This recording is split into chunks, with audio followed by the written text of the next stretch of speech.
এই মাসের একটা বিশেষ দিন আছে আশুরা, যেটা মুহররমের 10 তারিখে হয়ে থাকে। এই আশুরা উপলক্ষে আমাদের বেশ কিছু করণীয় আছে, আবার কিছু বর্জনীয় আছে।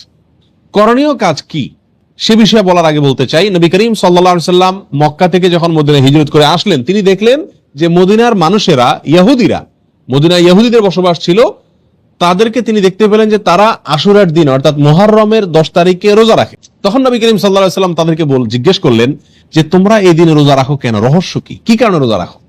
তখন ইহুদিরা নবী সাল্লাল্লাহু আলাইহি সাল্লামকে জবাব দিলেন যে এই দিনে আমরা রোজা এই জন্য রাখি যে এই দিনে আল্লাহ সুবহানাহু ওয়া তাআলা তার নবী, আমাদের নবী অর্থাৎ বনী ইসরাইলের নবী, ইহুদিদের নবী মুসা আলাইহিস সালামকে এবং তার জাতি বনী ইসরাইলকে আল্লাহ তাআলা মুক্তি দিয়েছেন। ফেরাউনের অধীনে তারা কৃতদাস হিসাবে দীর্ঘদিন বন্দী ছিলেন, জুলুমের শিকার ছিলেন। আল্লাহ তাআলা তাদেরকে মুক্তি দান করেছেন, ফেরাউনকে ডুবিয়েছেন, সমুদ্রে ফেরাউনকে ডুবিয়েছেন, আর মুসা আলাইহিস সালামকে এবং বনী ইসরাইলকে আল্লাহ তাআলা রক্ষা করেছেন।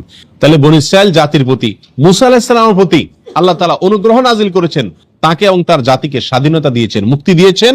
আর সেই জন্য আমরা তার উম্মত হিসাবে শুকরিয়া আদায় করে এই দিন রোজা রাখি।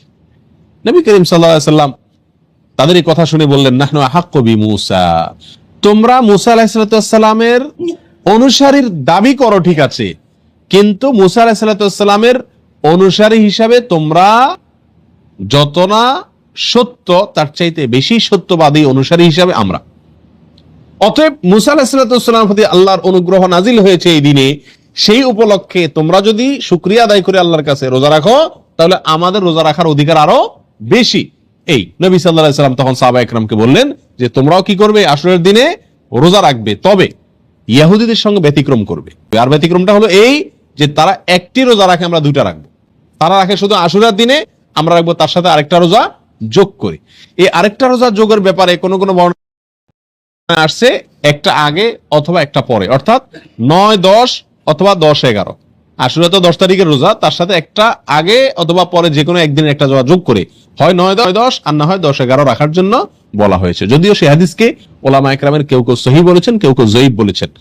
তবে নবী করিম সাল্লাল্লাহু আলাইহি ওয়াসাল্লাম তার মৃত্যুর আগের বছর বা তিনি তার মৃত্যুর বছর বলেছিলেন যে আল্লাহ যদি আমাকে আগামী বছর হায়াতের বাঁচিয়ে রাখেন, আমি যদি বেঁচে থাকি, তাহলে লা আসুমান্না তাসিআ ওয়াল আশিরা, তাহলে আমি আগামী বছর মুহররম আসলে, আশুরা আসলে 9 এবং 10 দুই দিন রোজা রাখব। এই হাদিস থেকে বোঝা গেল নবী সাল্লাল্লাহু আলাইহি সাল্লামের আকাঙ্ক্ষা ছিল, তার নিয়ত ছিল, তার ইচ্ছা ছিল আশুরার সাথে আগের দিন রোজা মিলিয়ে রাখা, অর্থাৎ 9, 10, 11 না। এই জন্য উলামা ইকরাম বলেন সবচেয়ে উত্তম হলো আশুরা উপলক্ষে একজন মুমিনের জন্য দুইটা রোজা রাখা। আর সে দুইটা রোজা হলো কোনটা? 9 এবং 10। কথা বুঝে আসছে? শুধু 10 তারিখের রোজা রাখা যাবে কিনা, যে দুইটা রাখতে পারতেছে না সে কমপক্ষে একটা রাখতে পারবে কিনা, এই বিষয়ে উলামা ইকরাম অনেকে বলেছেন এটা অনুচিত হবে, মাকরুহ হবে। কেন? কারণ হলো ইহুদিদের সাথে মিল হয়ে যায়, নবী সাল্লাল্লাহু আলাইহি ওয়াসাল্লাম ইহুদিদের থেকে ব্যতিক্রম করতে বলেছেন, সেজন্য একটা রাখা উচিত নয়। আর অন্যান্য উলামা ইকরাম বলেন যে নাই মামার চাইতে কানা মামা ভালো, একেবারে দুইটা যদি না রাখতে পারে কমপক্ষে একটা রাখলো। কথা বুঝে আসছে? তো যাই হোক, দুইটা রাখা উত্তম, আর সেটা হলো 9 এবং 10।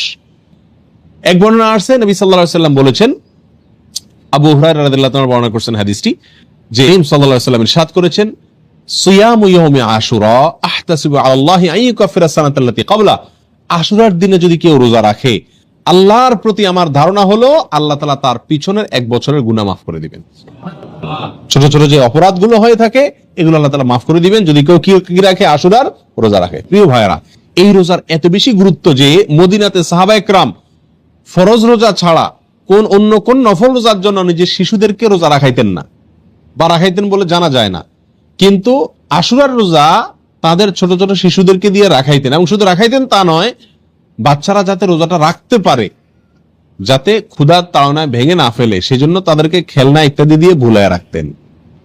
এসব কিছু থেকে আশুরার রোজার গুরুত্ব একজন মুমিনের কাছে পরিষ্কারভাবে ফুটে ওঠে।